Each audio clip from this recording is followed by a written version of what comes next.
Hello, folks. This is Live Mike. We have a special guest and a special show here tonight. I sent some correspondence after last night's show to Mike, the founder of the People for Mathematically Perfected Economy, and he was gracious enough to write back to me, and I have him on the air live. The question I put to him was in regards to an historical documentary called The Money Masters, and in that documentary there is a small section there about how to abolish the Federal Reserve, and I asked Mike if he would give us his take on the solution that was tendered and offered in that documentary. And here he is. Mike, gosh, what an honor it is to have you here. Well, welcome. Thanks, but we're just regular Joes. In truth, I just thought I'd call you to answer the question because there's so many convolutions of it. We have, in truth, actually about several hundred advocates of mathematically perfected economy that are, constantly apprising me of, all goings on, and whether or not it appears that, I'm carefully following everything or not.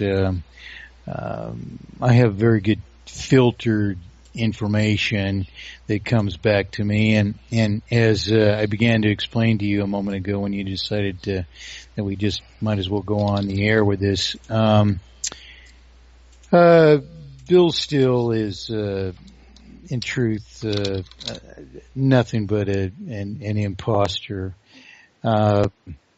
He is basically of the school, I believe I could accurately enough categorize him as a member of the Austrian economics school.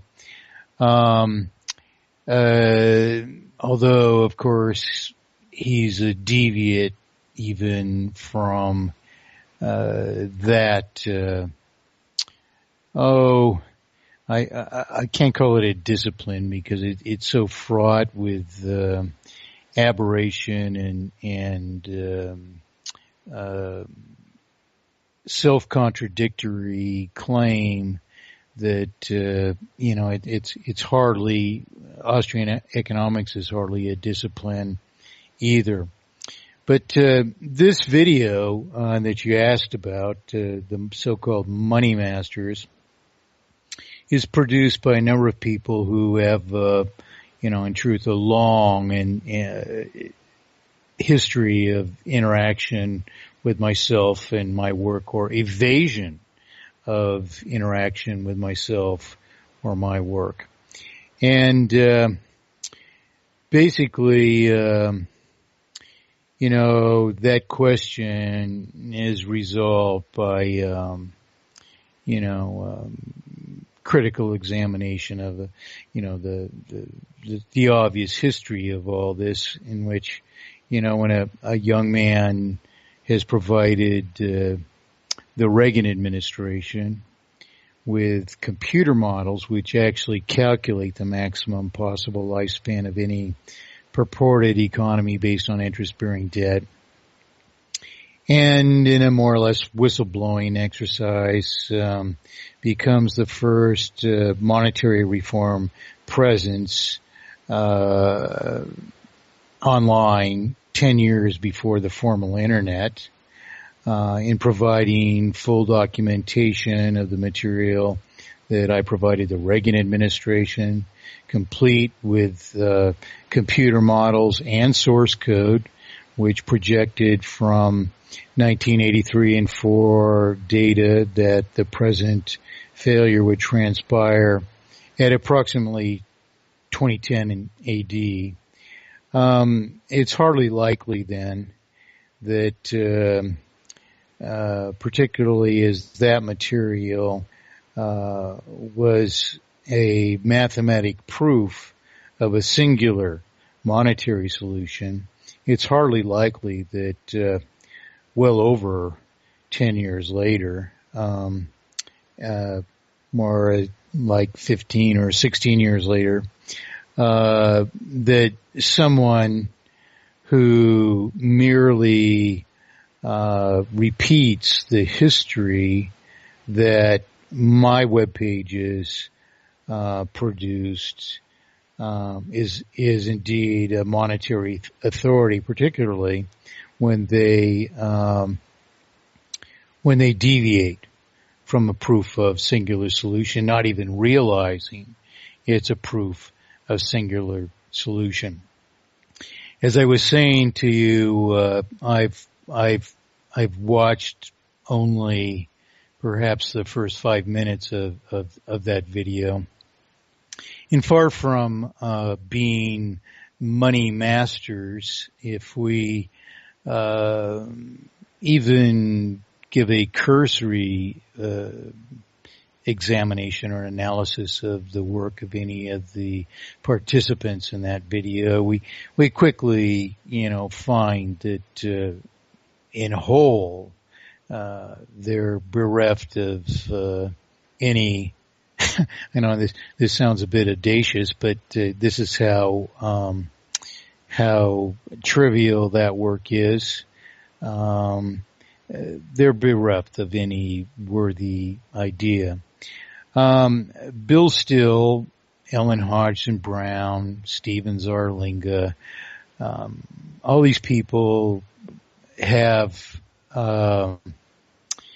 in fact, borrowed from my work, attempting to conceal that they do so, but nonetheless making it obvious that they have. Bill Still, for instance, in that video, and this isn't of my own testimony because many of people, my good people who are reliable resources, have informed me that he's used my parable of perfect economy, for example, which Ellen Hodgson Brown and Jacques Jaquerin and on and on and on use as actual history, as if their research turned up this story from actual history. And that story is, in fact, not entirely my own fabrication, but it is largely my own fabrication, in which, and you can assume this even from its title, Parable of Perfect Economy, which has been plagiarized something like 2.5 million times on the present, in 2.5 million cases on the present internet. It's not history. It's regularly cited as proof that the real reason behind the American Revolution was the present obfuscation of our currency. And to some degree that may be true, but to derive it from that story is not truthful at all, because that story was a contrivance in which I teach the principles of mathematically perfected economy in my own words through the fictional mouth of Benjamin Franklin. Now, that story is quoted in the Money Masters, as well as a number of associated quotes which are without historic grounds. For instance, a regular quote you find everywhere across the internet. The one by Thomas Jefferson? Yes. Yeah. Which is explicitly, many of the plagiarists change a few words, converted into poor grammar that, Thomas Jefferson would never have issued himself.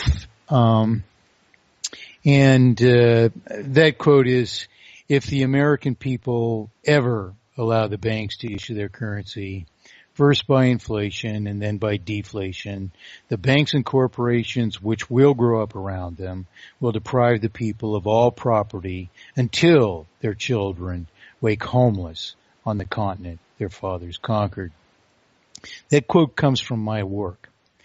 And it has no historic source, which is genuine, that attributes it to Thomas Jefferson. It nonetheless isn't something that we can say for certain that Thomas Jefferson did not say. And I come by it by sources which are quite genuine in their intent, and which had no reason to introduce such a proposition because they did not even understand that this obfuscation of our currency inherently multiplies falsified debt by interest into terminal sums of falsified debt. In fact, at the lecture where I heard that quote in 1975 in Valdez, Alaska, I was the only one to question the lecturer on his very good presentation, by the way. What if he understood what Jefferson could have meant by that?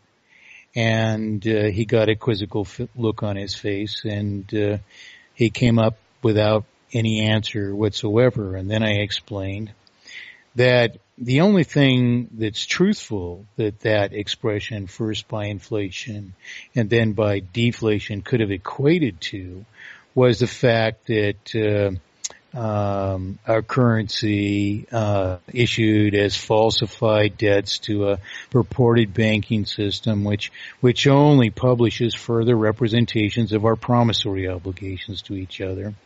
Being as this falsification of debt is subject to interest, forces an implicit obligation upon us to maintain a vital circulation by perpetually borrowing interest and principal back into circulation, which in turn perpetually increases the sum of falsified debt by ever greater sums of periodic interest on an ever greater sum of falsified debt until we suffer the present terminal failure. And he was so gratified for my explanation, in fact, that he invited me from the very back of this huge auditorium to join him at the podium, and our discussion of mathematically perfected economy in Valdez, Alaska in 1975 took twice as long as his lecture. No one left until the wee hours of the morning. Not a single person left. You had a riveted audience, did you? Yeah, you would say so from the very first words that I spoke, in fact, and which I'm not taking any arrogance from, but the fact of the matter is that audience in its entirety perceived the importance of what was being taught. And so what happened many years later, that was 4 years before I was publishing, this thesis of inevitable failure and its singular solution formally. But you're talking, 1975 to 1990. When did Stills produce this video? 98, 99, something somewhere like that. In there, yeah, I think so. And I frankly, I so disrespect this person that I've never watched more than 5 minutes of the video. Of course, had countless discussions with people who have apprised me of its content, including sending me short clips that I will watch, including later clips of later videos, such as his so-called Secrets of Oz. an idea of which, spending money into circulation, by the way, comes also strictly from my work. In fact, from the same parable of perfect economy, where, of course, I have a banker challenge Franklin. He's first challenged Benjamin Franklin to explain how the colonies could possibly have enjoyed greater prosperity than England itself. And Franklin explains that it's quite simple. They've created their own currency, and the currency that I'm issuing through the fictional mouth of Benjamin Franklin, of course, is the currency of mathematically perfected economy, expressed in its more primal or primitive form of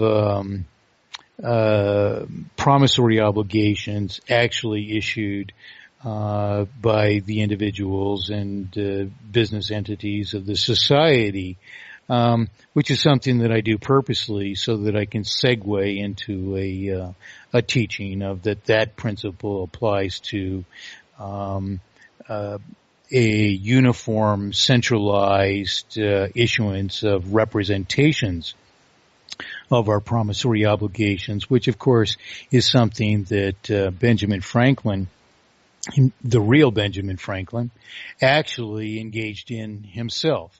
He was an actual licensed printer of the colonial currency of Pennsylvania. Not the only colonial currency, but a predominant colonial currency that preceded the Revolution. So the thing about Bill Still is the same thing about, in truth, any of these other imitators. The thing that they all have in common, and you know them as an imitator for, is if they are adversaries of interest, and particularly if they can't articulate the only veritable reasons why, then indeed they are an imitator. People like John Turmel, for instance, claim that the Bible advocates against interest, and therefore they can't be plagiarists of my work. Well, that's not true, first of all. Translations of the scriptures relate to the word usury, and the thing that we are paying is distinguished in the dictionaries of modern language as instead interest. So there is no connection whatsoever. So you're saying that there's a distinction to be made between usury and interest, yes? No. I don't say that there is the distinction that is made, that it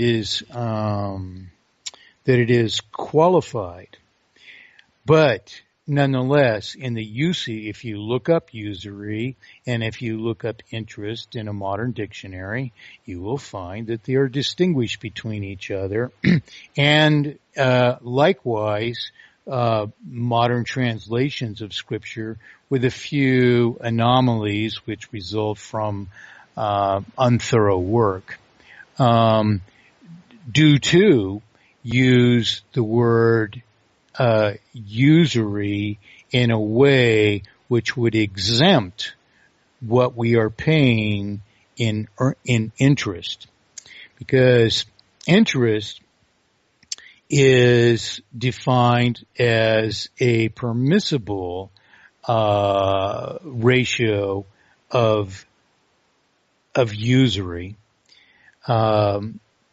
whereas anything that is usury exceeds that ratio, and the ratio is usually given to be something like 6 or 7%. But of course, any critical thinker crossing these definitions would ask themselves immediately, what is the process by which anyone anyone would determine what is a permissible rate of interest as opposed to an that would be a question. What is the barometer? What is the calculus for determining this? You know, I mean, what would make interest good usury and a loan shark bad usury, you know? Right. Particularly as my work exposes a fact that it's impossible even to maintain a vital circulation subject to any rate of interest, which requires us to borrow interest back into circulation without perpetually multiplying falsified debt in proportion to a circulation until we suffer an inevitably terminal sum of debt.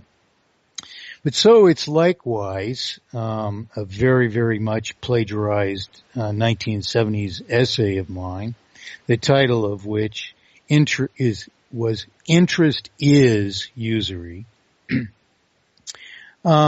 which resolves these purported disparities in the definitions of interest and usury, but which make John Turmel's claim preposterous, because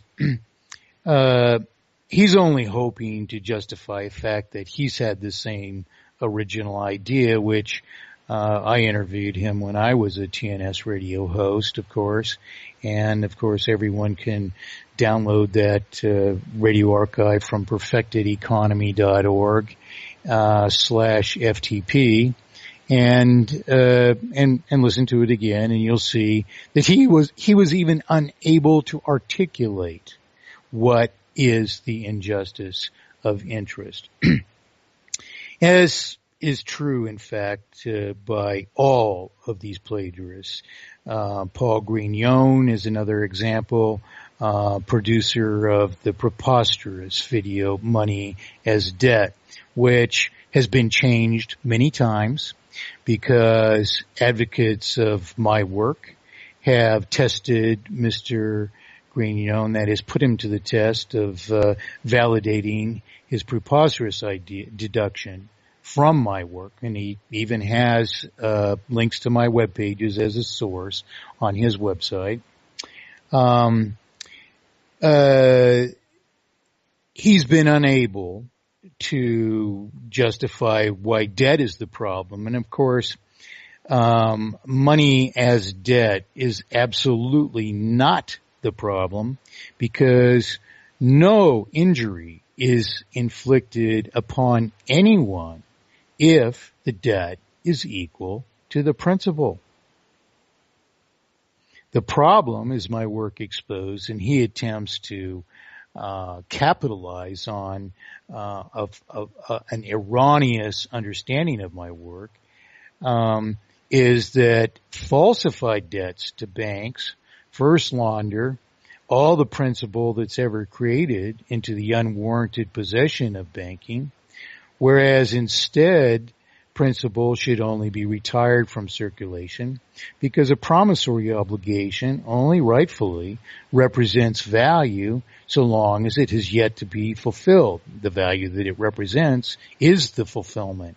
And once it is fulfilled, then the principal is retired from circulation. If I promise to pay you 2,000 chickens, for example, for the feed you've grown, as I explain in my parable of perfect economy, that I might raise those chickens and more, then when I give you the 2,000, when I deliver to you the 2,000 chickens, we void the promissory obligation.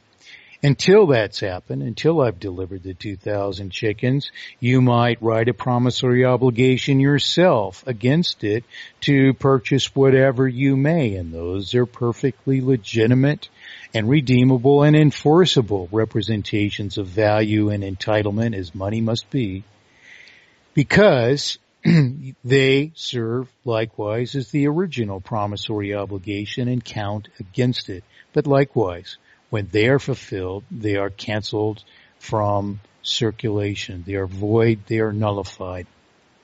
And so the first crime of banking is obfuscation of our currency, which banks merely publish further representations of our promissory obligations, pretending that they have to loan them into circulation to us, as if they were the prior legitimate possession of the banking system, which they are not, because the banking system never in existence gives up commensurable consideration to the debts which it therefore falsifies to itself.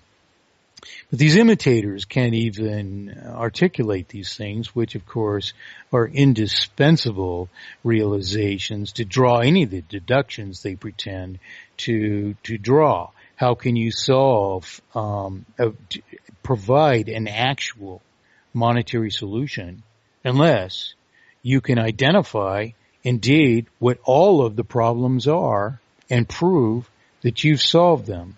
Well, there's only one such proof of such a solution, and this is the underlying thesis of mathematically perfected economy, which can only prove that there's a singular monetary solution because it is capable, these theses are capable and do, of course, resolve any prospective monetary fault into two categoric faults or the combination thereof. So anyone at all who claims to offer a monetary solution is an impostor unless they have produced such a process which would justify a effective solution. And in order for that to be a different solution and an actual different solution, it would have to overrule the theses of mathematically perfected economy, which are a proof of singular solution. Now, it may seem audacious or difficult or too far-reaching that anyone might advocate that there is a singular monetary solution. But that idea is in itself incredibly preposterous. Why? Because there is one and one only answer to any riddle, mathematic riddle. That is, whether it be a set of solutions or a singularity of solutions, there is one and one only answer. So we can take any prospective monetary aberration and reduce it to its fundaments and therefore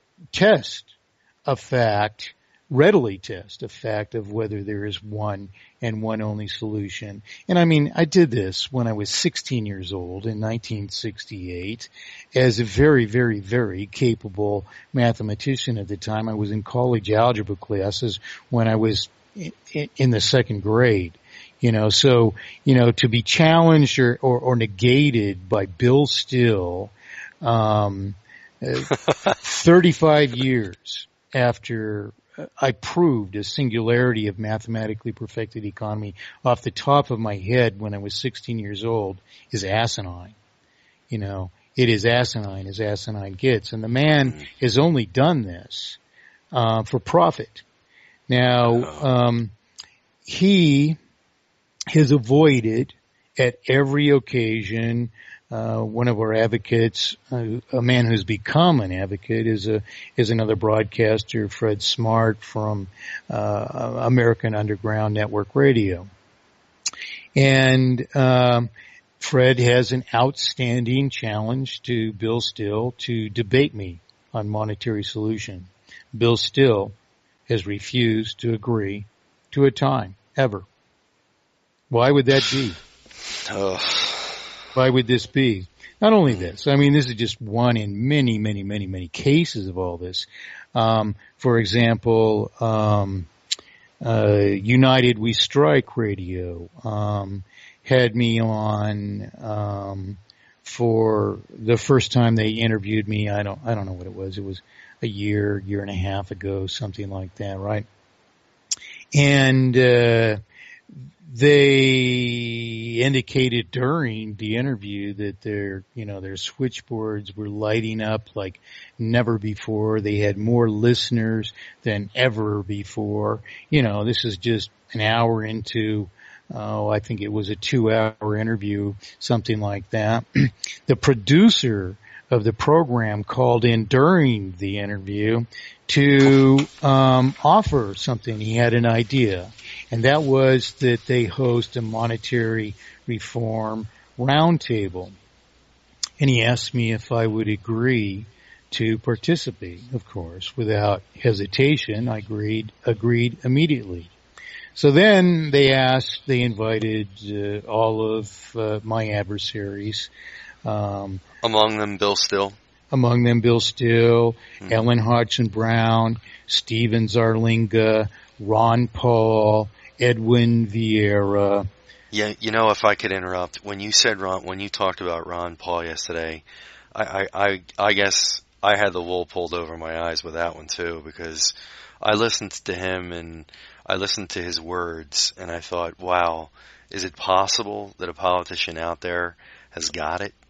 And what you mentioned yesterday really was really disappointing. I can tell you more about Ron Paul than I can about Bill Still. Please. And the evidence is even more incriminating.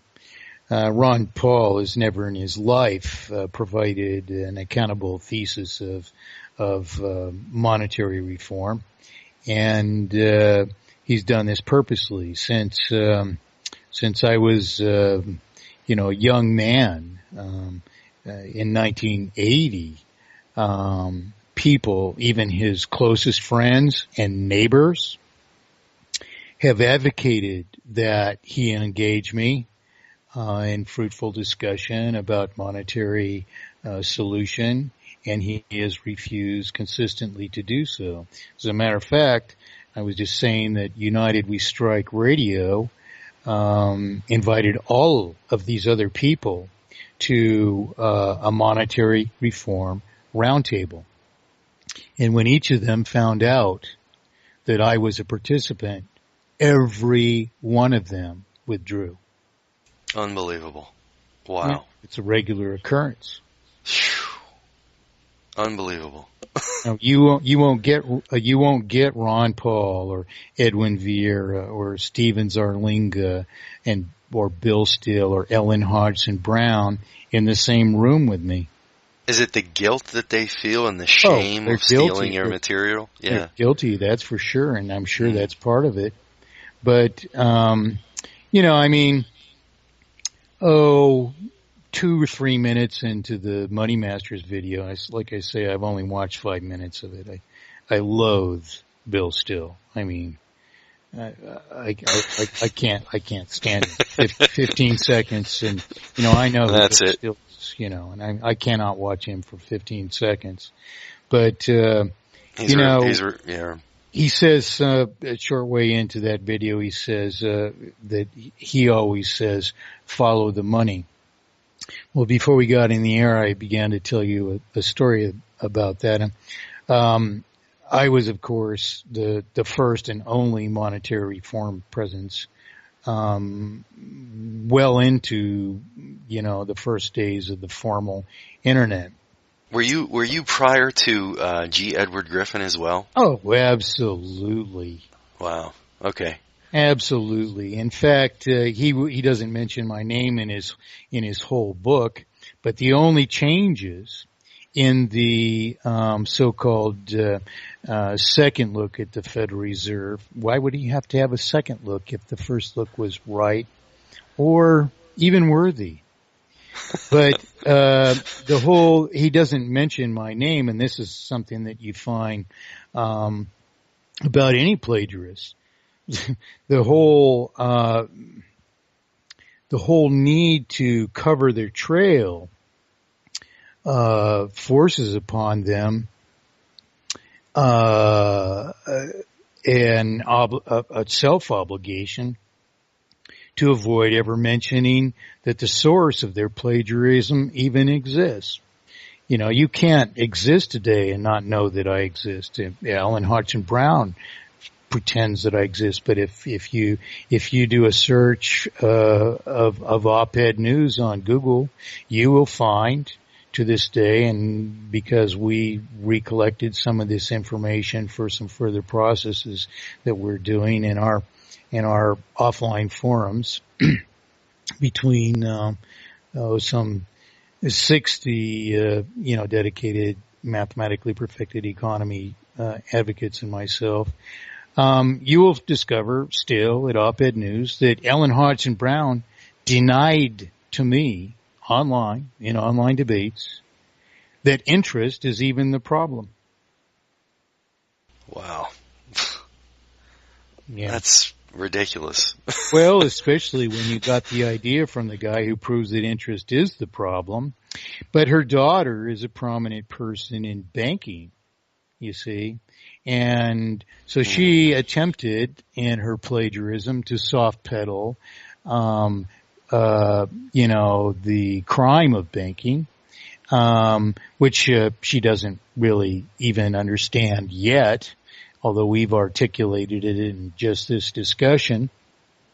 And so she even calls it banking. Do you know that she said in her first issue of Web of Debt, she praised what she called the Pennsylvania currency as the most brilliant banking model in history.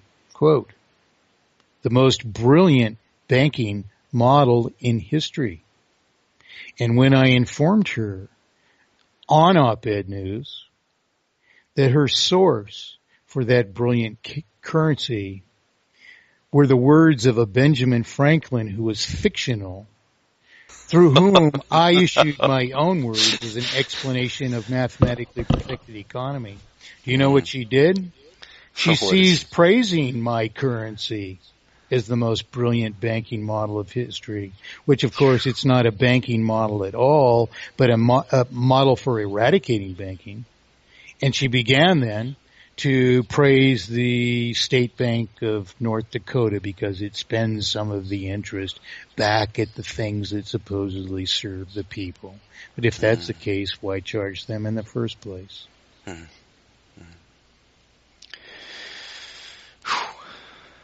You know, these people are as phony as phony gets, every one of them. Bill Still, when he says, I always say, follow the money, what he's doing is carefully plagiarizing my work. If you look at the caption under my signature, it says, and this is a personal quote which has been proliferated across the internet ever since, but, it says, to find all the players in all the corruption of the world, follow the money. To find the captains of world corruption, follow the money all the way. Well, Bill Still, being incapable of offering any expression of equivalent, profoundness, simply said, I always say, follow the money all the way. Well, sure you do, Bill. But if that's the case, when is it that you ever followed the money all the way? Bill Still has never followed the money the first step from its beginning because he's never even found its beginning. Mike, can I ask you, where's the terminal point? Where does it end up? We're beyond the terminal point already. There is no recovering from the global condition of every economy in the world. The reason is we already exceed a terminal sum of falsified debt, and merely to maintain a vital circulation, we can only borrow for what we're paying out of circulation back into circulation as new debt, with the principal counting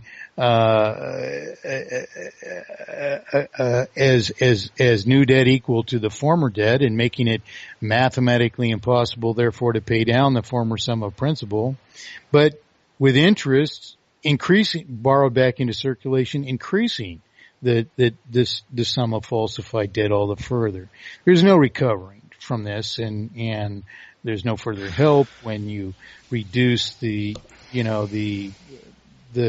interest rates to zero at the central bank, because the intermediate banks, which interface with the people, with industry and commerce, are forced to charge some higher rate of interest in order to afford their operating costs.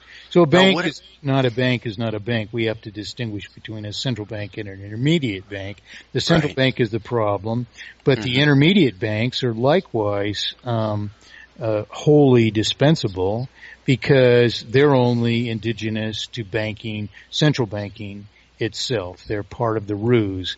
The fact that they pretend to participate in this pretension that they borrow money from the central bank contributes to our deception that we're borrowing money into existence which never existed before, and which there's no just way of ever laundering into the possession of banking, because they never the principal was never their rightful possession in the first place, has to be retired from circulation instead when it's paid, and there's no risk of property involved as ostensibly justifies interest. So neither is interest a legitimate way that banking launders interest into its unwarranted and unjustifiable possession.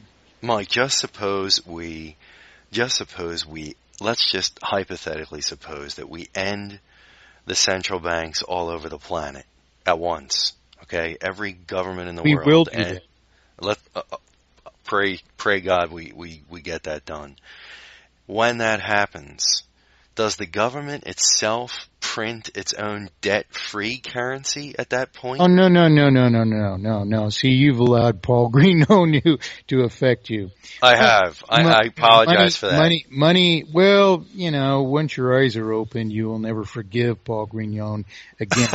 He's had it explained to him. In fact, go look up Dave Ardron. Ardron,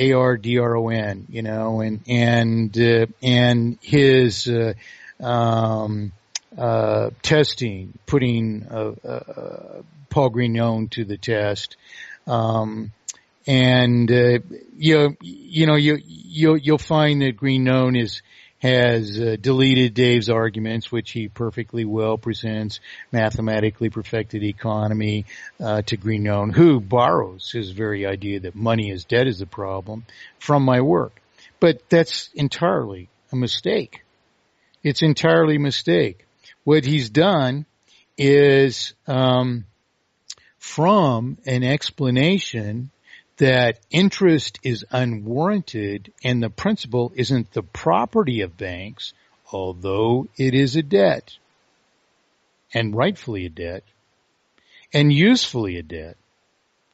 He's assumed that debt is the problem only because a terminal sum of debt is engendered by this obfuscation, which multiplies the initial sums of falsified debt into terminal sums of falsified debt. There's two things wrong with the obfuscation. One is it pretends that the debt exists to banking instead of retiring the promissory obligation from circulation. But as I've already said, debt is not the problem, because if you issue a promissory obligation for $100,000 for a $100,000 home, for example, and that is not subject to interest, you're only paying for the home over time.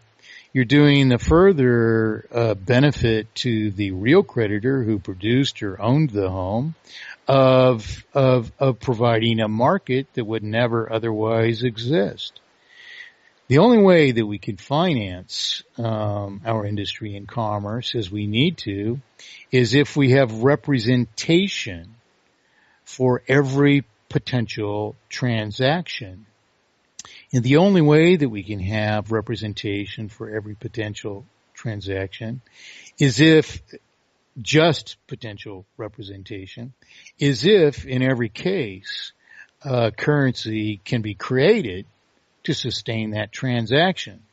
And being as that circumstance devolves or derives from a state or condition in which those who wish to acquire property haven't representation with which to pay for it, the only rightful incidence for the creation of money is the issuance of promissory obligations.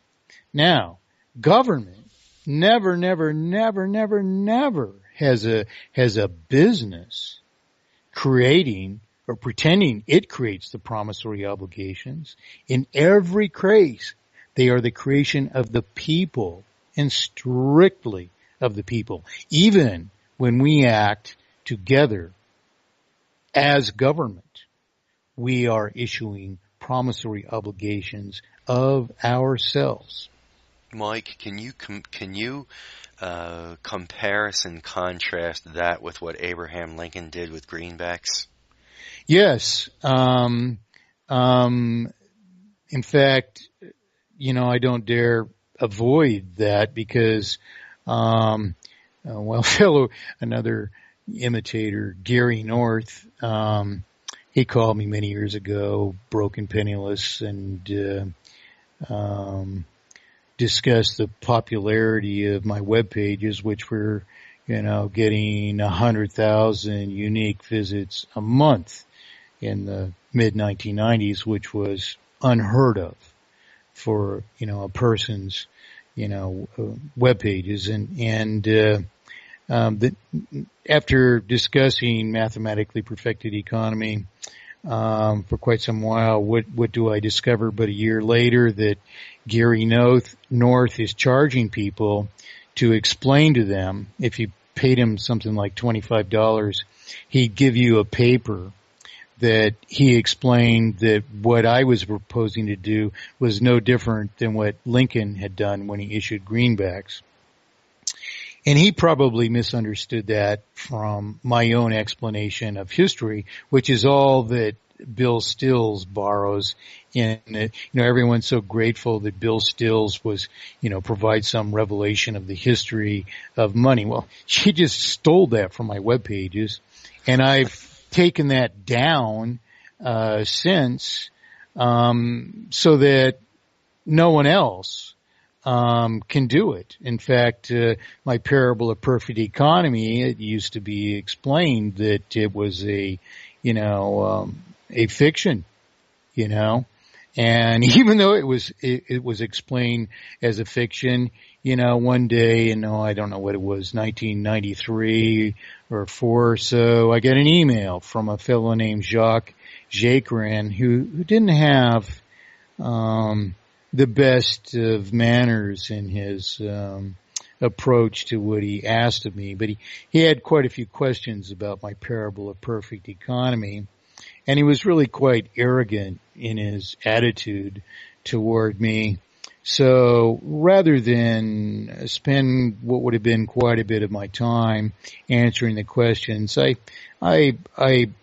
gave him a mere few cryptic answers. And next thing I know, a year later, there's a book by Jacques Jacquerin, which he gives the title Debt Virus, which of course evokes the idea of my thesis of inevitable failure, which of course wouldn't be described as a virus, and no original author of such a proposition would be bound to call it such a preposterous thing. I mean, I'd call it an obfuscation of our currency from the beginning, because that's exactly what it is. And we don't understand these things in any other terms whatsoever. If someone calls the obfuscation a Ponzi scheme, as Ellen Hodgson Brown did, then, in fact, that proves more or less that she couldn't possibly have authored such an idea as all her work is based on, because not only is it not a Ponzi scheme, but if you were to pretend that was an understanding of the matters at hand, then you would deprive yourself of the very means which are vital to deriving a solution from an actual identification of the problem. So there's a question we have here from the audience. It comes to us from Sumum Essay, and he says, Mike, please ask Mike how we might go about changing things as the powers won't give it up easily if you can. So he's asking you, how can we go about changing these things when, those very, very powerful world banking elites aren't likely to surrender that position and establishment? Excellent question. That's the question that gets at the whole crux of resolution.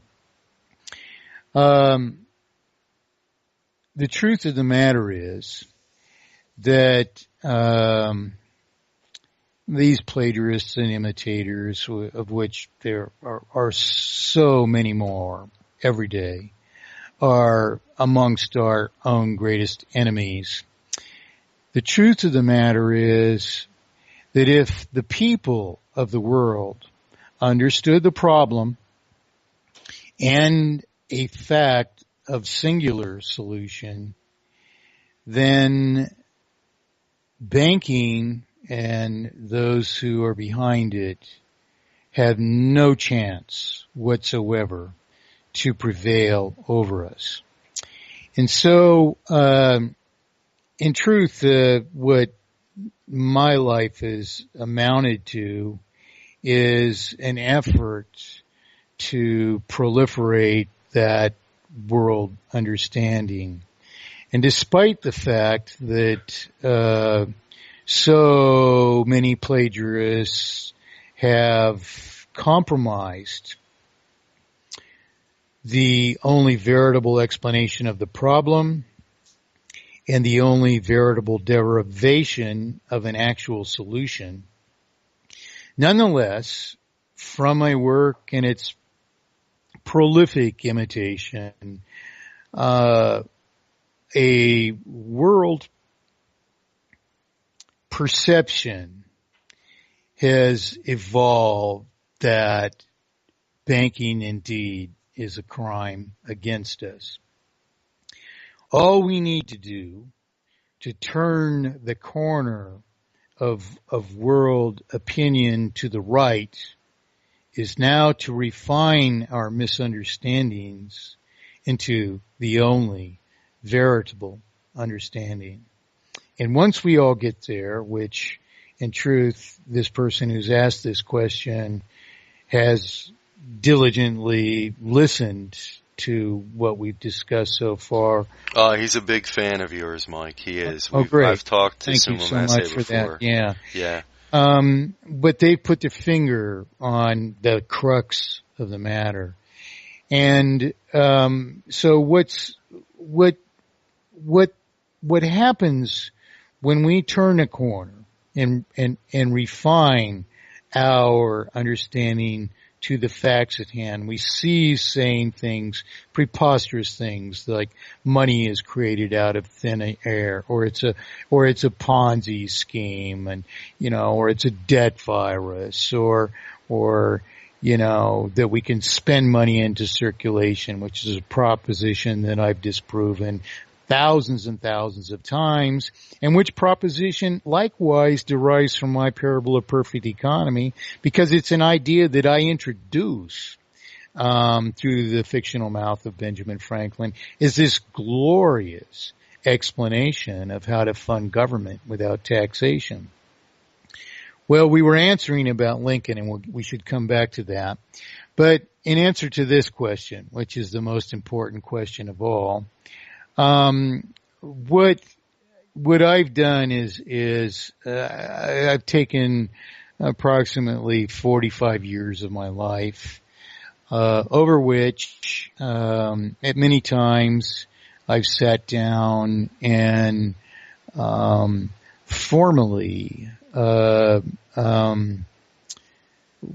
engineered the only plausible means that we will accomplish these objects.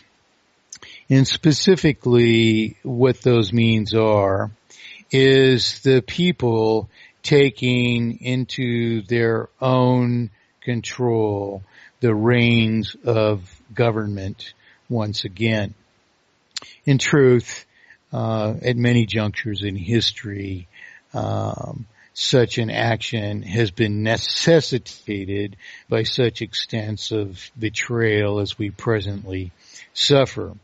So what I have done is I have authored, there are earlier versions of this online, a global mandate for mathematically perfected economy and absolute consensual representation, which we as signatories establish by the arguments of the amendment as our sovereign rights existing from the moment of our signatures. Now, what these arguments are is a proof that the present obfuscation of our currency is indeed an illegitimate and inherently unlawful obfuscation of our currency. Likewise, we prove exactly in no equivocal terms whatsoever what the problem is. And furthermore, we prove it indeed has one and one only solution. And furthermore still, this amendment proves it has one and one only just means of establishing solution. And that just means, in its simplest terms, therefore, is to count all prior payments of interest instead toward principal, which itself resolves most of the world's falsified debt. Brilliant. And then it resolves the remaining schedules of payment, if any, to what they are under mathematically perfected economy, which of course is to pay and to retire principal at the rate of consumption of the related property. So what this equates to is a minimal 12-fold improvement in our liquidity without realizing any of the multitude of further benefits we will soon realize under mathematically perfected economy. And this 12-fold improvement in liquidity is no arbitrary number or claim. It's simply a matter of this, that a $100,000 home with a 100-year lifespan under mathematically perfected economy would cost $1,000 per year or $83.33 a month, computing consumption or depreciation in a linear manner, which gives the overall picture of or portrayal of the cost of the home under mathematically perfected economy. Under the present system, the monthly payments might be $1,000 a month. And this is the reason for the disparity. That is 12 times $83.33 a month, because in dividing 100 years into a $100,000 home, we come up with $1,000 per year. Divide that by 12, gives you $83.33 per month. So, this is 1/12 approximately the cost under the present system. And so, we have, 1/12 the cost of our remaining debts, whereas all the debts that we've just resolved, we have 0% of the cost of servicing them, because in fact we've resolved our situation by a fact which is only demonstrable from these theses of mathematically perfected economy. We've resolved those debts to naught only because we've already paid them, and oft times, many times over already. Yeah. Yeah. So, in the remaining situation that any debt remains, not only are we 12 times as liquid, we're more than that as liquid because likewise, the schedule of payment under the present system is 12-fold as much, which amounts to a further fact then that having paid whatever we have in sum of interest and principal, we have paid approximately 12 times ahead in time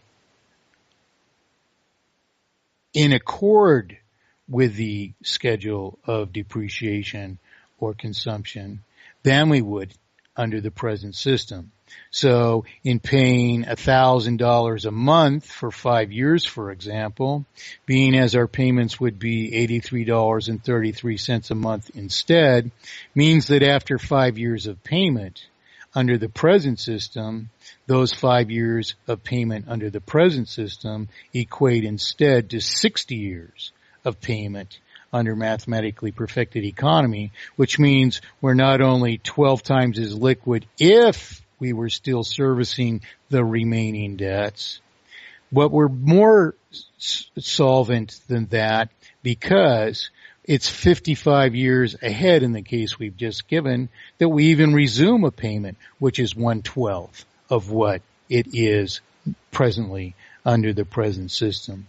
So, of course, no person in their right mind has any good reason whatever even to hesitate to master these few principles of mathematically perfected economy, to understand that all of us are in the same boat, that we have an inherent, unchallengeable basis for indivisible unity over mathematically perfected economy, regardless if we seem to be surviving the present terminal failure for the while or not.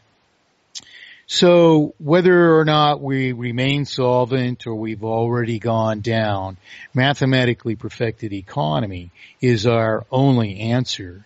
And immediate adoption of mathematically perfected economy is something itself which we dare not even offer to our political betrayers to even debate. So this amendment denies them any authority whatsoever, likewise, even to debate this measure.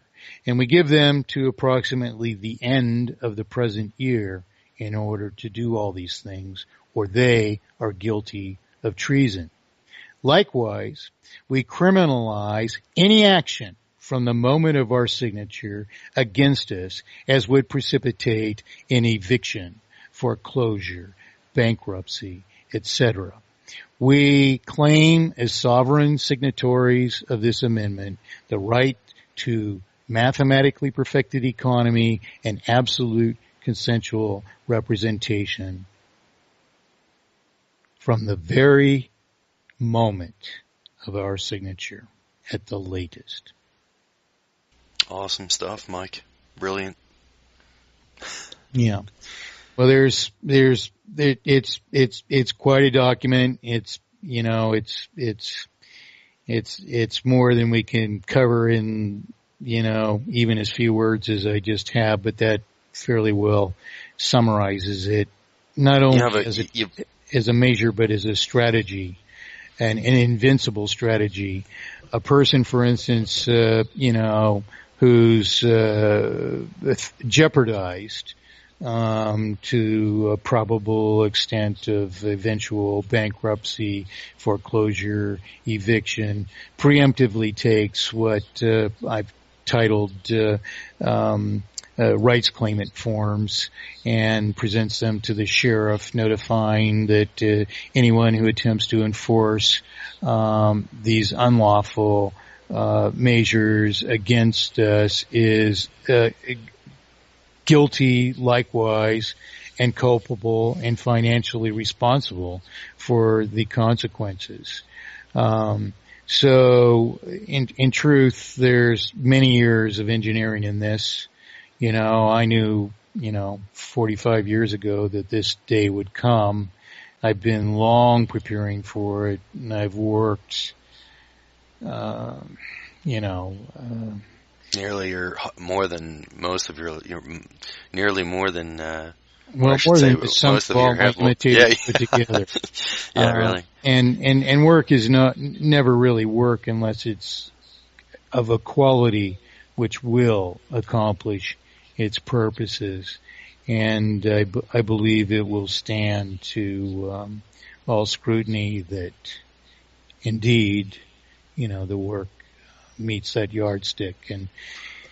And so it will be. And actually, I'm a very generous gentleman in a foreign country is paid to have a programmer from another foreign country participate to collaborate in finishing a dynamic website presence to host this amendment. And I believe that we'll be ready to go online with it live by the end of the month. Outstanding. Mike, have you ever considered coming back to TNS and being a host here again to educate the people? Well, I didn't know you, Mike, and you impressed me well from the first moment that we, talked, and a great love for Vin. He'll be a brother forever, and if I had the time to do a show, I would be gratified and honored to do a program through TNS, because in truth, Vin is so responsible for so much of the good publicity that mathematically perfected economy has gotten. And I still hear regularly from people who tell me that, doing a radio broadcast at TNS was one of the greatest things I ever did. And Vin continues to advocate your position, by the way, in spite of your absence. I'm aware of that, not because I have spies everywhere, because I have so many supporters who keep me apprised of even things I don't need to know about at all. So, Sure. Yeah, but TNS is a great thing. It's gone through its growing pains and all, but it's, Ben is an impeccable person, and Ireland is an important place to me. And Scotland, it's kind of an odd thing to try and explain, but, my last name is French, but I'm mostly Scottish and Irish descent, and it's actually, as I was raised, believed that we were part Iroquois, Native American, and I always related to being Indian, and in truth, it looks like I may have no Indian in me at all, and I learned this as an adult, and it's a shocking thing to me, because I so relate to Native Americans and Native American affairs, and their long enduring culture, which has withstood so much offense against it, and not that I felt ever sinned against in such a way. No, I never felt that anyone could ignobilize basically Native American culture. A person doesn't look very deeply into it before they see that Native American society was a tremendous, if not the most profound inspiration to the greatest minds of the founding fathers.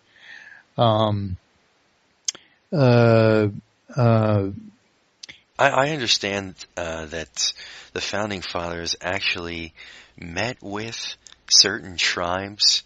I'm not sure if it was the Lakota about their form of government, and adopted some of the ideals and incorporated them into the formation of the Constitution. Is that true? Oh, absolutely true. It was mainly the Iroquois nations that they modeled our republican form of government after. Unfortunately, they compromised the Native American model with the Grecian model. Some of the virtues of the Native American standards are, I consider them to be the most vital standards of all. For instance, a tribal council made no decision of a majority. Isn't that brilliant, Mike? Isn't that just the best thing? Yeah. They must come to a unanimous it had decision. To be absolutely unanimous. Mm-hmm.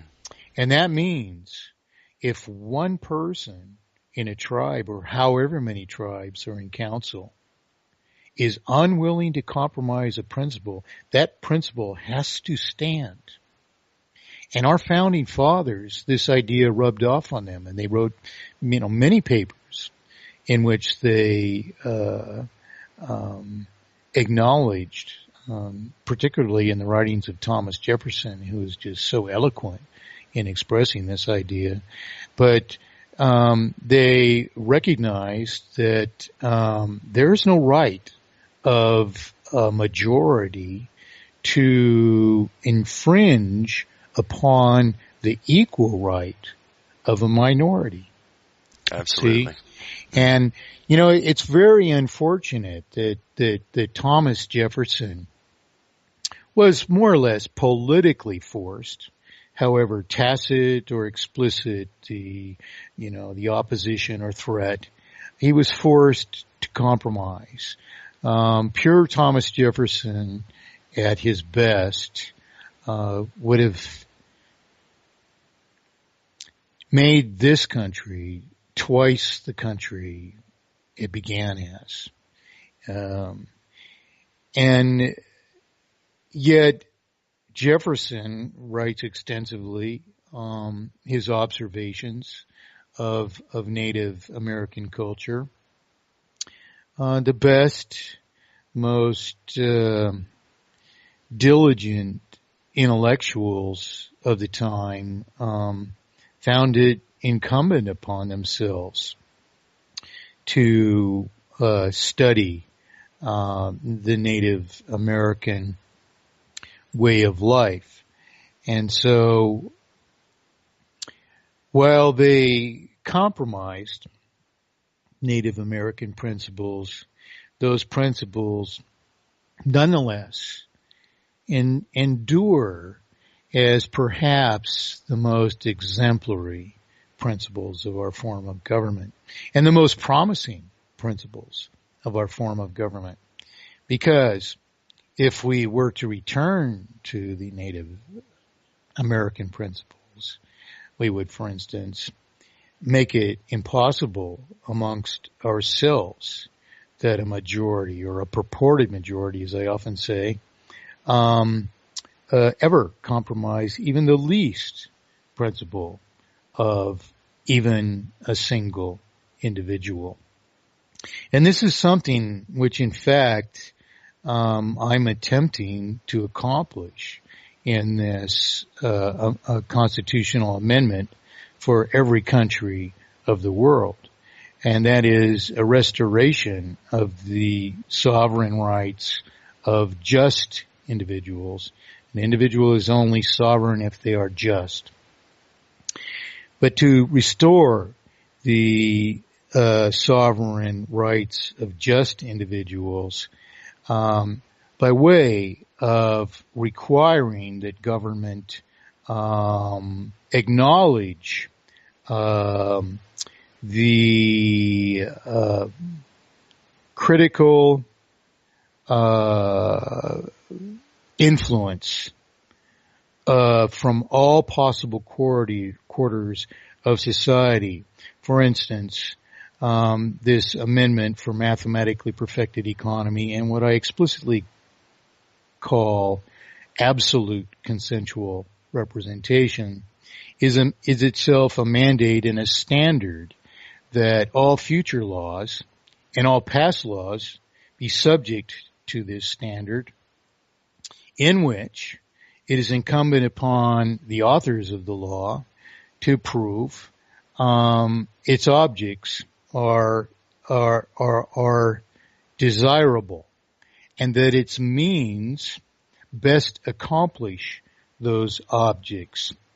This the strictures of the specification for this require a political candidate who makes a promise which cannot be delivered upon to withdraw from the contest.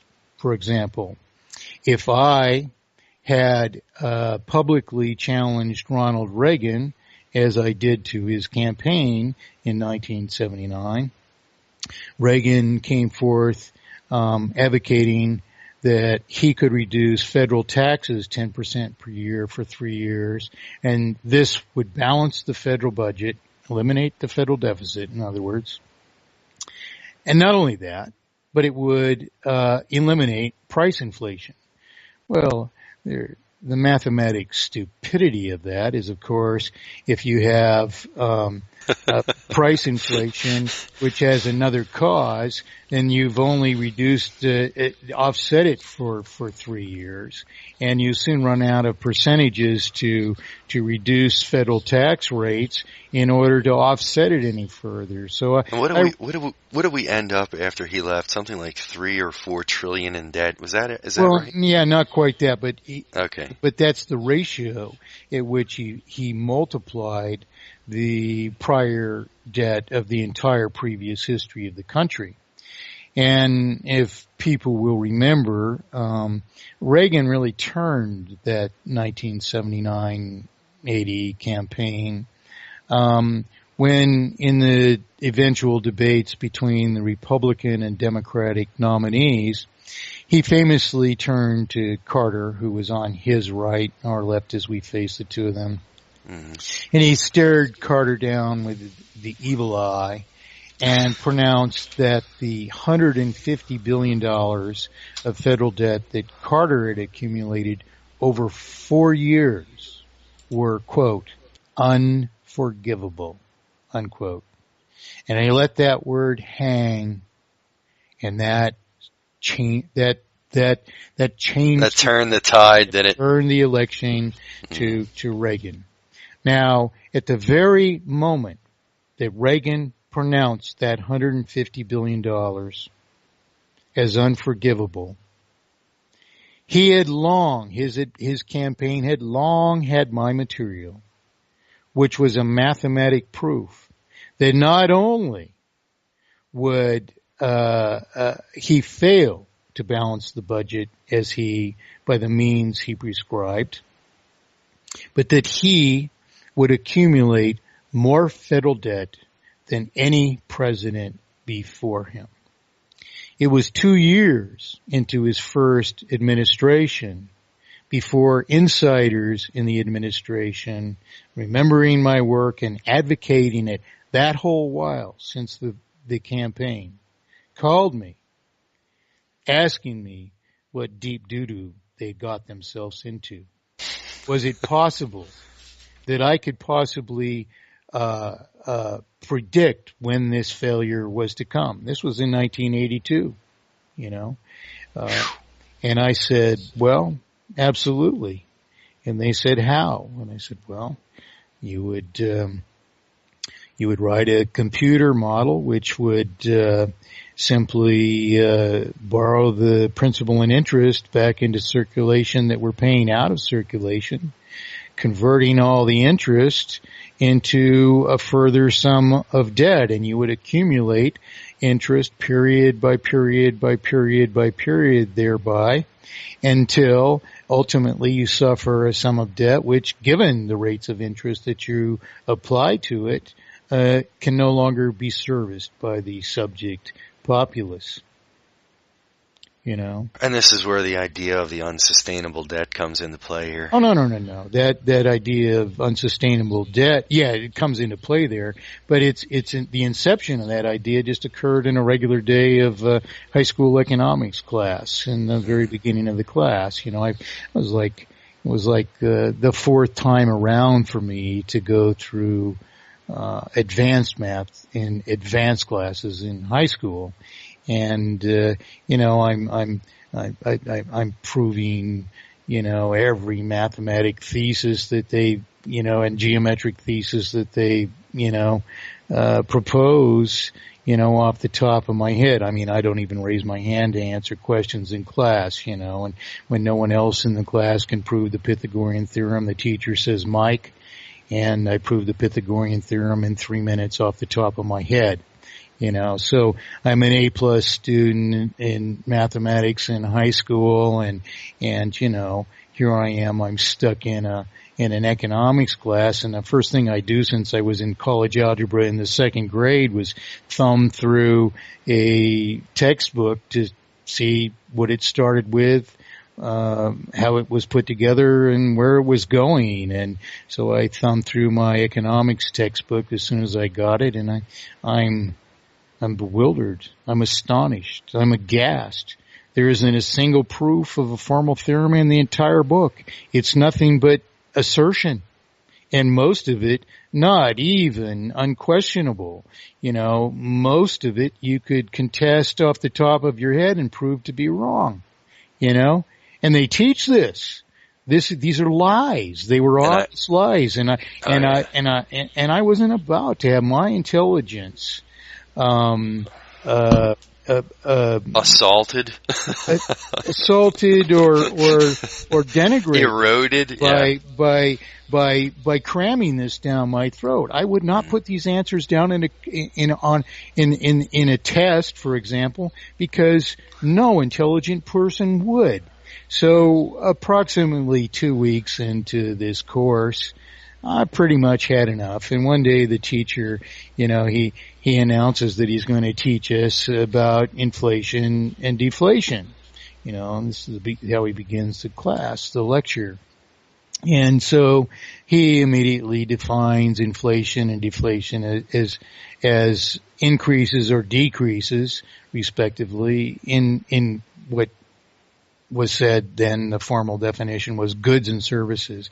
I prefer to say in relation to represented property, because it's the matter at hand and it's a more accurate definition than the one that I give in our glossary of terms as a result of, you know, the facts at hand and what we have to consider. So anyway, he no sooner gives the definitions of inflation and deflation as respectively as increases in the volume of circulation per goods and services.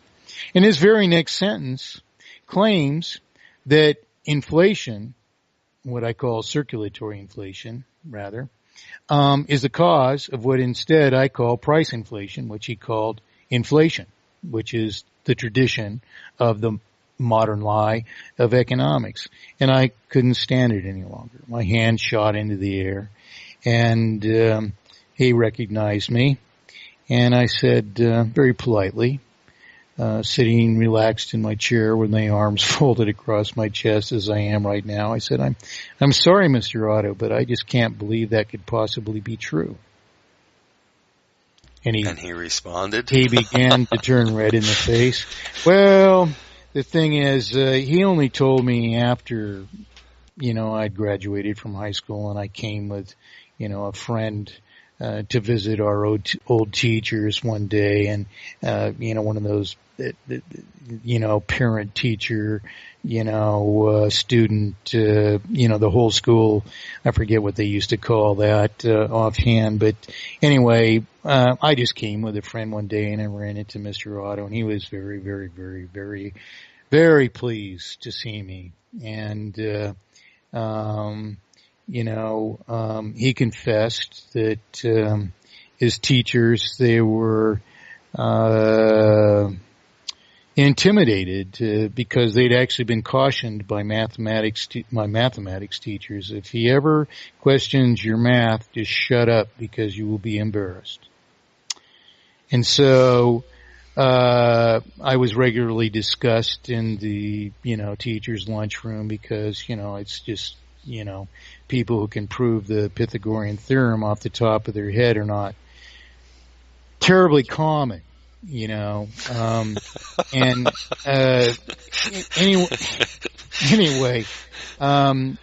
here we were in class, and I say, "I'm sorry, Mr. Otto, but I just can't believe that could possibly be true." And he stood there and he turned red in the face, and I said, "First of all, you teach us that all this money comes into circulation as a debt subject to interest," and he nods his head affirmatively, and I say, "And furthermore, you teach us that the debts are collateralized," and he nods his head affirmatively, and he says, "Uh-huh." And I said, "Well, first of all then, how is it even possible to have circulatory inflation?" His mouth dropped open because he realized the question was obvious and rhetorical, that if debts are collateralized, obviously you can't introduce more money into circulation than represented property. So it's impossible to suffer circulatory inflation if debts are collateralized. And there's another obvious flaw in what Ron Paul claims. He claims we suffer inflation, circulatory inflation in other words, because they're pouring so much money into circulation. And all his friends have written him about my work. But no, Ron, you have to subtract what we're paying out as well. And how then does that result in an increase in circulation for goods and services? After all, are we suffering from an excess of money? For God's sakes, how stupid can you be? I mean, come on. Yeah. And to say that we're creating money out of thin air is just, excuse me. You put it rather squarely there, Mike. Yeah. So, anyway, my teacher, he thinks about this for literally standing there 2 minutes in front of the class, cannot answer how it's possible that you would have circulatory inflation. Nailed it on the head, Finally, he says rather sheepishly, "By God, I think you're right." Well, you're not supposed to ask those kinds of questions in class, Mike. No. Everyone is always, those questions are always to be asked, because the fact they aren't asked is the whole reason the world is in this preposterous difficulty, because we are so stupid that we do not challenge the idea that we're borrowing money into existence from banks which never even possessed it before. So anyway, that's the first part of a two-part rhetorical question. He says, "By God, I think you're right."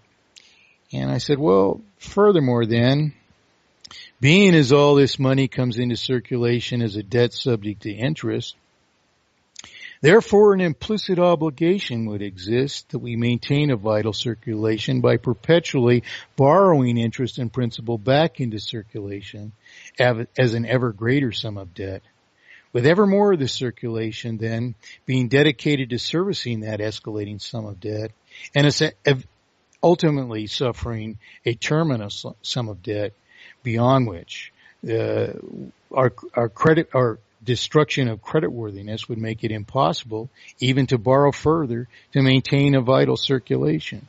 So not only then is interest the cause of price inflation, but it's also the cause of terminal failure." Wow. he turned redder and redder and redder in the face, and he literally stood speechless for 3 minutes until finally he said, "By God, I think you're right again."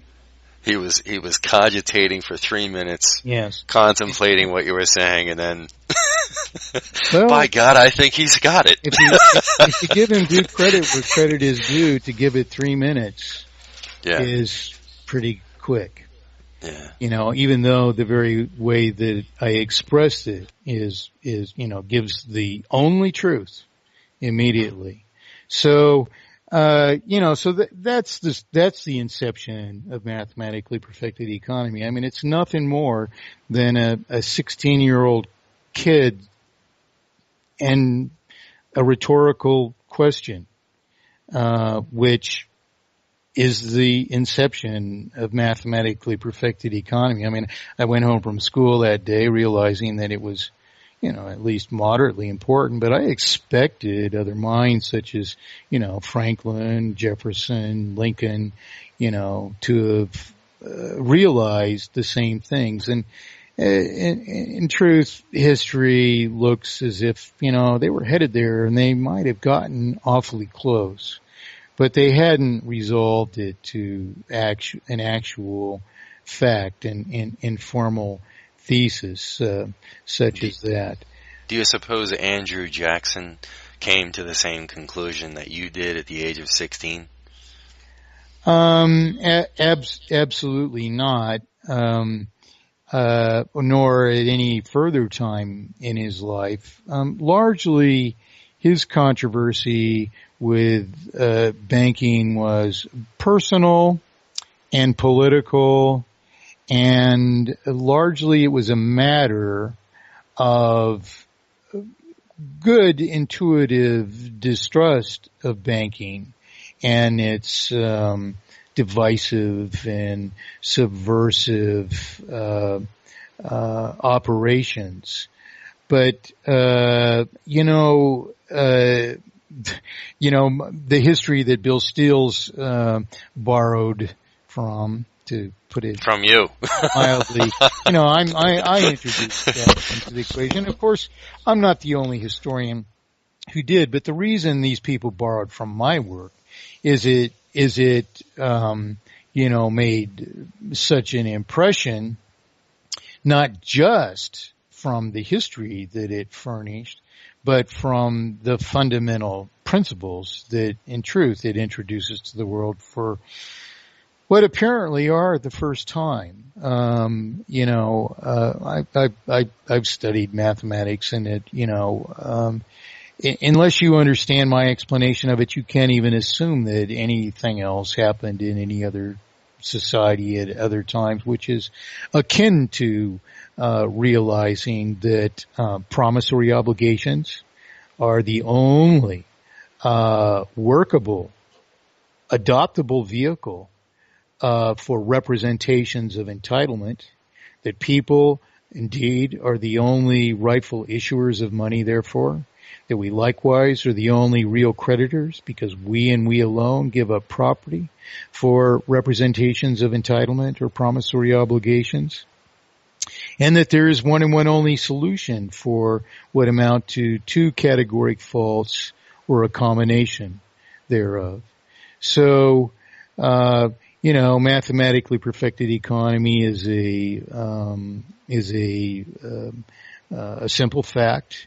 That we are the issuers of money, and that the only mathematically perfected economy is a restoration of the natural right to issue promissory obligations, unexploited promissory obligations, which have to be subject to an obligatory schedule of payment, which retires principal at the rate of consumption of represented property, because that and that alone maintain a perpetual one-to-one-to-one relationship between remaining circulation, remaining value of represented property, and remaining obligation to pay just that much for the remaining value of represented property. So, in fact, we come full circle to realize that indeed You know, uh, economics is a mathematic problem, and mathematic riddles, as I said in the beginning, have one and one only solution, whether that's a set or a singularity. And we can readily determine whether it is a singularity or a possible number of solutions, as Bill Still, Ellen Hodgson Brown, Steven Zarlinga, and so on somehow hold. And so we examine these things, and my work holds that there are two dimensions of money, volume and disposition. And although I've been saying that for 45 years, no one has come up with another suggestion even for a further dimension. So, unless we can discover one, or unless we have to account for a further dimension, then economy is effectively a matter of two dimensions of money, volume and disposition. And the only possible volumetric disparities, therefore, in any monetary thesis are circulatory inflation and deflation, or an increase or decrease in circulation per represented property. And of course, that has one and one only mathematic solution, because only a circulation which is always, always, always equal to the remaining value of represented property therefore solves circulatory inflation and deflation. So already we have a singularity. But the further problem imposed by the present system is dispositional impropriety, which is a multiplication of falsified debt in proportion to a circulation, which dedicates ever more of the circulation instead to servicing the escalating sum of falsified debt, as opposed to sustaining the industry and commerce, which are obligated to do so. And of course, likewise, only being as the principle has to be retired in accord with the disposition of promissory obligations, and as there is no property at stake which ostensibly justifies interest, therefore interest is unjustified, and only by those reasons is interest unjustified, and therefore there is likewise a singular solution to inherent, irreversible, and therefore terminal multiplication of falsified debt by interest, and that too, singularity, is an eradication of interest. And the only other possible faults that we can suffer, which are distinct from purely either of those categoric faults, is any possible combination of them. Yet, as we have solved the both absolutely by singularities for each, then likewise then, there is a singular solution for their any possible combination. Therefore, there is indeed one and one only mathematically perfected economy. Mike, I couldn't have said it better myself. We'll have to do that someday. Oh, man, that's great stuff, Mike. Listen, I want to thank you ever so much for being here. I've taken up an hour and 40 plus minutes of your time, and listen, the people in TNS or whoever is here, and I'm going to post this, I'm going to podcast this on my page tomorrow, so that everyone can appreciate your wisdom and knowledge in this area. I appreciate it so much as well, Mike, and it's been a pleasure meeting you. It's been a pleasure meeting you too, Mike. And listen, if I could, please reconsider coming back, man, because we need you here. We really do. I don't think that there is a better person to talk about this subject than the person that authored it. And, the people of TNS and the world need your voice now more than ever, to be weekly heard. And, I don't know what your reasons were, personal reasons for leaving. But it doesn't really have. It never had anything to do with TNS.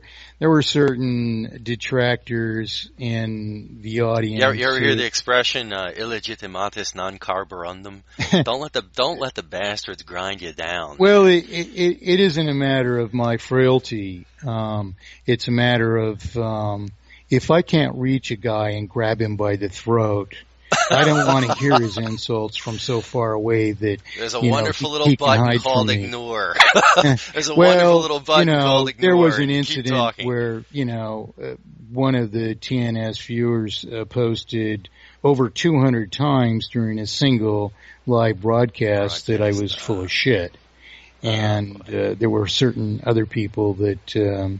Sadly, there were no admins on to dispatch that individual. Well, I actually had been granted administrative privileges, and I did dispatch them.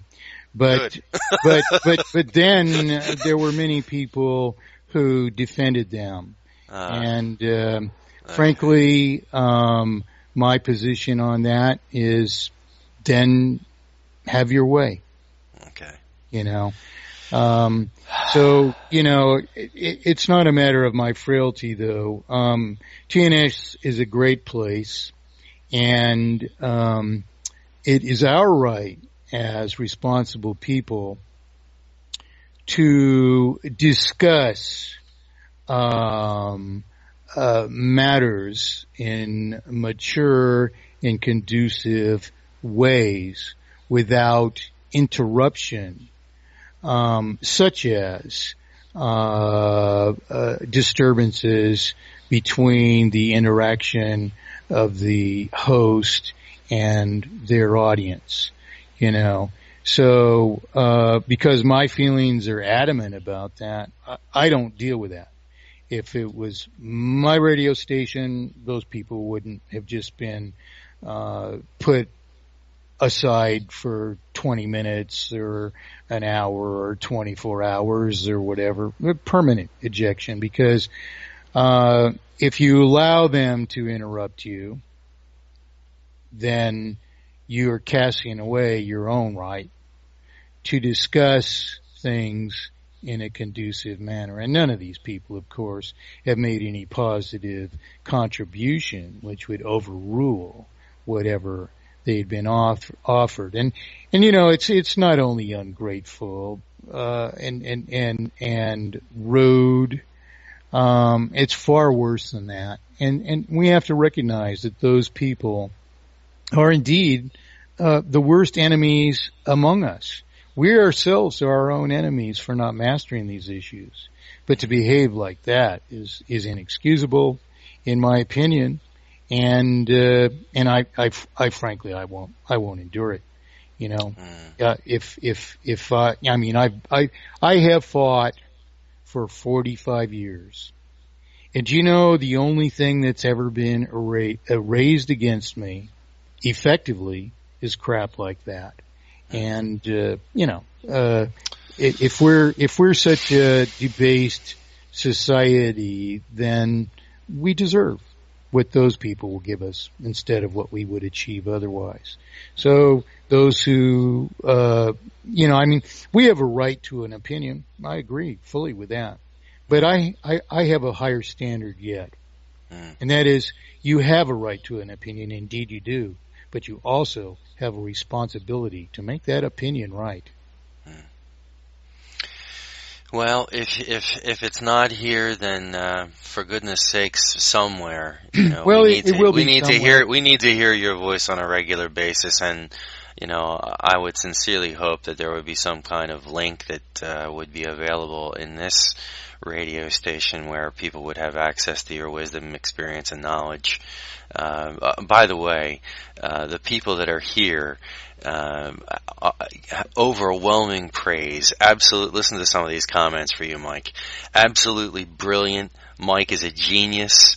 Brilliant common sense. Great show, Michael. Well done. This is all for you. Here, encore. Please thank Mike for his time. gung ho, encore, amen. I mean, you are getting Well, accolade God bless upon every one of accolade. you. I appreciate that more. Okay, so Than these are the real people from TNS. You might have had you might have had a couple assholes, and I use that word. Don't worry, I would use it too. There you go. But, I mean, to be frank, we're not sissies here. Abraham Lincoln was relatively famous for, there were actually a plurality of occasions in which there was... Can I mention a story after you get done about Abraham Lincoln? But please continue.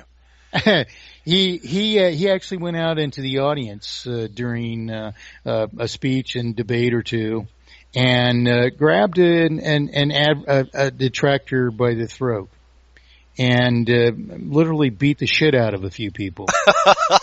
And that's the kind of guy I am. Well, I mean, yeah. I'm not taking this from the people that were there. And yeah. frankly, I mean, they're nobodies to be concerned about. They were ignorant. And in fact, I've got an earful on a regular basis about their subsequent history of proving themselves to be the very thing that you just confessed to think they are as well. So, Yeah, I had to use the common layman's parlance there, Mike. I hope right. They don't understand anything different.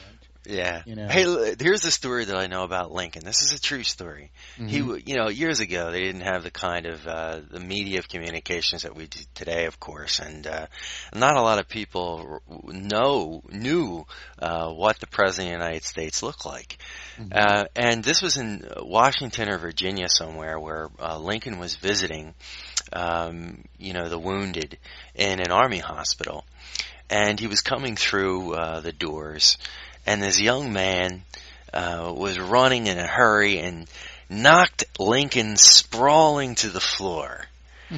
And this young man looked at Lincoln lying on the floor and he said, "Get out of my way, you big, long, lanky stiff." And Lincoln gets up and he dusts himself off and he says, "Young man, what's the matter with you on the inside?" And that was right. There was something wrong with the man's heart and the inside. And I think that's something I think you want to reflect upon.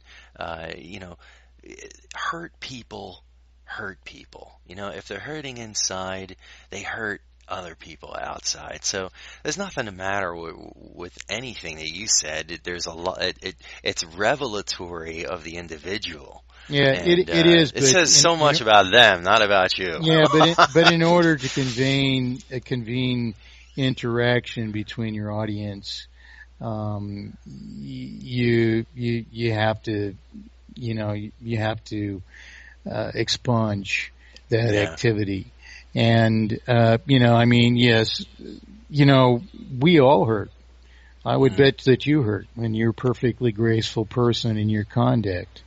We can sympathize for these things, but later and off to the side, we don't have time to, if there's 125,000 children under the age of 12 homeless on the streets of just one major city in the United States, Los Angeles, how many 12-year-old girls are being raped tonight because some jerk in a forum, had to interrupt every positive thing that could have happened, or several jerks. We don't have time to endure these things. And, if we want to bash all this about, set aside a separate place for that, But like I say, I hold people accountable. If you have an opinion, make it right, or don't abuse me with it. Right. It sounded like it was a lot of ad hominem argumentum. Oh yeah, I deal with that all the time. I mean, in fact, I don't take pleasure in it ever, but I do find it humorous. Often, if you read my response to William V. Ryan of the social credit movement, online, you'll realize that this stuff is ridiculous. And, and I don't, people object to, Mike, don't fight all those battles. It just seems like you're fighting. Just say the truth. No, when you have all these imitators, you have to categorize what their deviations are, and you have to answer to all of them, So, if it weren't for that, and I mean, even that is work of mine is much imitated, but you have to do it, so that the person who's less, inclined to finish their thinking has the course to follow. Yes, and your work should be subjected to critical review as well, but so they can give that to it. And in the end, they realize, holy moly, this is the only answer. Amen, Mike. Well, listen, I want to, once again, thanks ever so much for your time. Well, I enjoyed it as well, buddy. It has been an honor and a privilege speaking with you, sir. Thanks to everyone for their kind remarks. I truly do appreciate immensely. And listen, if there is ever a time that there is anything that you would like to speak about, please, drop me a line via Skype or shoot one. I can give you my email if you want. If you want to talk, I'll you got it, on man. Skype, that'll work. You got it, man. And you could talk here anytime for as long as you like. Okay. You might be in for a dosage. Listen, I love it. I love it, man. All right, buddy. Well, it's like thanks pure again, learning. And you guys have a good evening over there. All right. God bless you, Mike. Okay, you too as well. Bye. Well, TNS, that was one of the great minds that we've ever had here as a host on TNS, and let's hope that he's able to come back sometime soon. Keep your fingers crossed and say some prayers that he does, because boy, oh boy, do we need somebody like that on this channel. I don't think there's any, the guy invented the thing. I don't think there's anybody else better to speak on the subject. I'm going to play a couple tunes. It's getting pretty late here. I'm going to play a couple tunes, and then I'll bid you guys a good night. But let's see here. We got. Let me see here. It's a pretty good tune.